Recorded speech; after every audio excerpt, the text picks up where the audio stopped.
was going to my high school reunion after 10 years. I didn't really want to go, but my friends convinced me.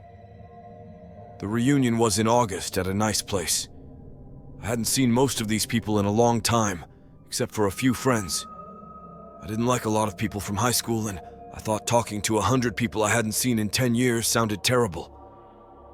I went to my friend Kayla's house, and we were pre-gaming with two other friends, Marissa and Sophia.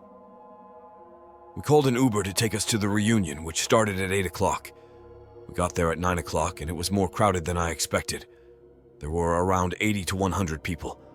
It was loud with a DJ and party lights, not the quiet and intimate setting I thought it would be.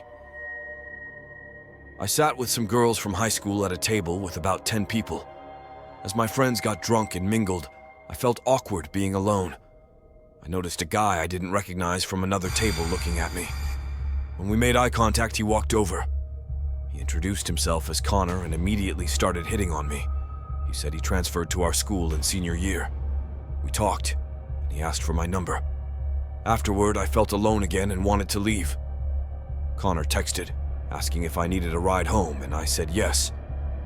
I did an Irish exit, leaving without saying goodbye to everyone. I saw Connor in the lobby, and we walked to his car. I didn't recognize the car, but it was black. He handed me a water bottle and suggested I drink a lot of water to avoid a hangover. As we started driving, I got texts and calls from my friends asking where I went. They sent a screenshot from a girl in the Facebook group warning about a guy going around talking to girls, using a different name. Kayla tried calling, but I didn't answer. I texted her that I was with a guy named Connor. The friends Ubered to pick me up. Later, I found out that the guy I left with wasn't who he said he was. He had a different name and was going around doing something bad. I felt sick knowing I went with him. I was grateful my friends warned me, and I moved to a different apartment when my lease ended to be safe. My high school has reunions every 5 and 10 years. A few years ago, I went to the 5-year reunion. Our school was small, with around 200 kids per grade, so everyone pretty much knew each other. I was excited to see old friends, especially my best friend Julia, who knew about everything I'd been through. At the reunion held in a small banquet hall in town, I hoped to avoid a guy named Tyler.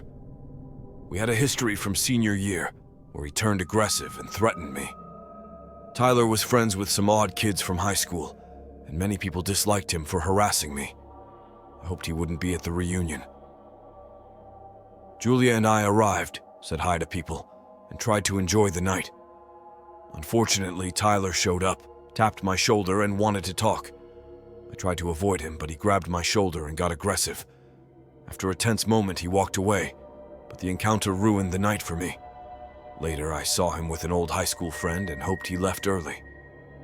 Julia and I stayed for a while, then went to a nearby bar. Julia dropped me home, but I noticed a car pass by after hers, a Jeep Cherokee. It made me uneasy. The next day, I checked Tyler's Instagram, which was private. I couldn't see any pictures of his car. Despite this, he messaged me on Instagram, trying to manipulate me into seeing him. I blocked him, but woke up to doorbell ringing and pounding at 1 a.m. I feared it was Tyler. The pounding went on, but when I checked, no one was there. I slept with one eye open that night. Terrified, I sought help from a friend's dad, who knew a detective. He took pictures of Tyler's threatening texts from years ago and the recent DM. The detective warned Tyler verbally to stop all contact or face stalking charges. So far, it's worked, but it makes me wish I went to the police years ago. I hope Tyler won't be at the 10-year reunion.